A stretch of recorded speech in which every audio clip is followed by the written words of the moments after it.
Hi everyone, today I'm going to show you how to paint like an impressionist. So for a lot of these paintings, I'm going to start with a loose sketch, and I'm not going to add any detail to this. I'm just getting basic shapes and composition. I'm not putting any detail into this. I'm just putting where the shapes of things are going to be using these outlines. I'll add detail in later and you'll see I'm not focusing on form. I'm just focusing on just kind of like a mass of color. So certain spots I can see are going to be specific light spots. Certain spots I see are going to be specific spots of color.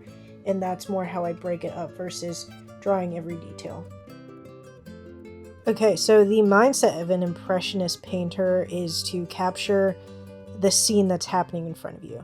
The mood, the light, the atmosphere, not so much like the specific details, but just kind of the movement and the action of what's happening and how the light affects whatever is happening in the scene, and really prioritize light and color over detail and vibrancy and movement, and you can create that movement using your brush strokes. Also, just kind of painting everyday things that you see, like this tree outside, instead of painting a specific sit down setup scene. So that's really the goal of Impressionism, is to capture light and mood and movement versus specific color and specific detail and specific setup of a piece to where this is the exact focal point, this is the exact this is the exact that. One thing that helps with impressionist paintings and or drawings is making sure that you have the right kinds of materials. So that would really be material that you can use kind of relatively quickly. So in terms of paint, I use acrylic. A lot of the old impressionists, like the original impressionists, they use oil paints, which either of those work. Also, you can use like charcoal or pencil, just something that can really help you capture quickly. But also, you do want texture that you can see and that you can kind of feel, because that's a big part of being an impressionist, is capturing movement. And you want to use supplies that help you capture light, because that's also a big part as well. Because you're painting from real life, because that's kind of the goal, you kind of don't really want to pre-mix colors so much. So use your colors purely and use them as they are. A lot of times I will barely mix at all, or I'll make the simplest of a color, and I'll use that in multiple spots of a painting so that it really ties them all together. And yeah, so just material is important too. For the rest of this video, I'm going to be speaking more in relation to painting. So for brushes, I prefer a flat brush at all times for really bold strokes. I don't use round brushes very much, and then I use a fan brush a lot too, and those really can help me create texture, because I do paint a lot of grass and foliage. And then I just use canvases. Right here I'm using a canvas pad for this painting. Some people use canvas board, some people use wood, some people use other things. I just like the canvas pad because it's quick and it's easy. You don't really have to set up too much for it, and there's multiple sheets, so if you want to start over, if you want to try again, if your light changes, you can always just start over. Another thing that was part of the Impressionist style is avoiding the use of black. I really only use complementary colors, and I can mix those three colors to make really any color I want.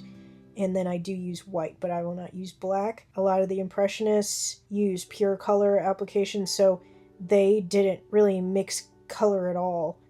They would just put colors side by side, and you could kind of figure that out for yourself. A lot of times they also use very dramatic kind of changes in color. So it's if light was hitting something very, very brightly, sometimes they would just use white, or they would use the pure, the brightest form of a color instead of color matching, just to kind of emphasize on that. So again, this big emphasis on light and how to capture light.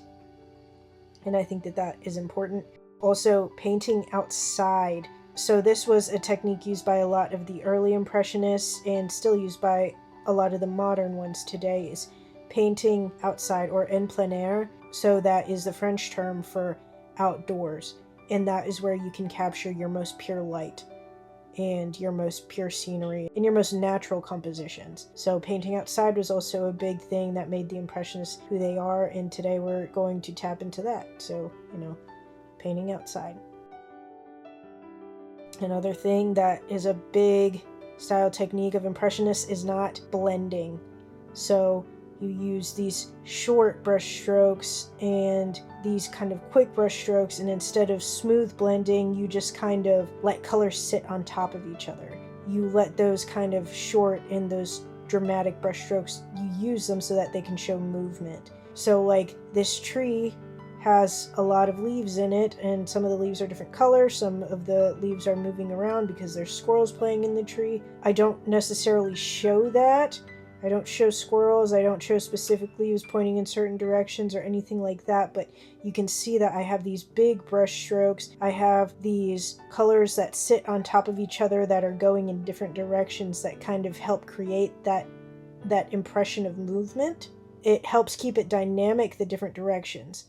And that is how you create movement in an Impressionist painting.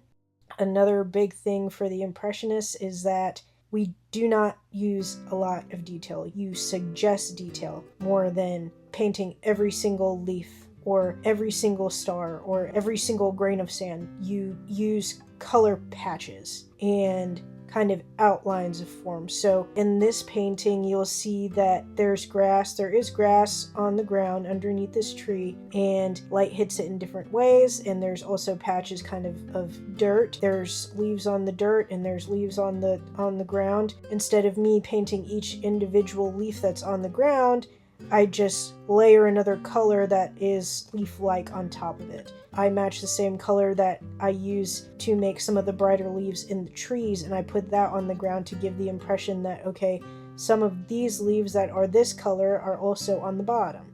And yeah, so we don't show every single detail, we just give the impression, we give the form. Even with these branches, there's a bunch of small branches that branch out to help create this tree, and they're placed in specific spots, but I don't focus on doing that. I just throw these other little snips of brown in there so that you get the idea that there are branches there. But I don't outline every single individual branch that I see. One thing that helps with Impressionism painting is when you are standing very, very close to it, it can get really hard to understand what you're doing sometimes, especially if you're working very quickly. So you want to step back and you want to make sure that your painting looks good from a distance. So do things like squint your eyes or blur your eyes. And if your painting makes sense when you're standing away from it, then you are doing the right thing and your painting is going in the right direction. Because honestly, when you are working really fast and you're just putting color on top of color and you're not really paying attention to all of that detail, you're just trying to make sure that you capture where the light is hitting and how the light is affecting this color or this shape, it can get kind of confusing to understand, especially if you're really, really going impressionistic and you don't have a lot of detail down. So step back and make sure that your lights are in the right spot, and if it looks good from a distance, then you are doing fantastic.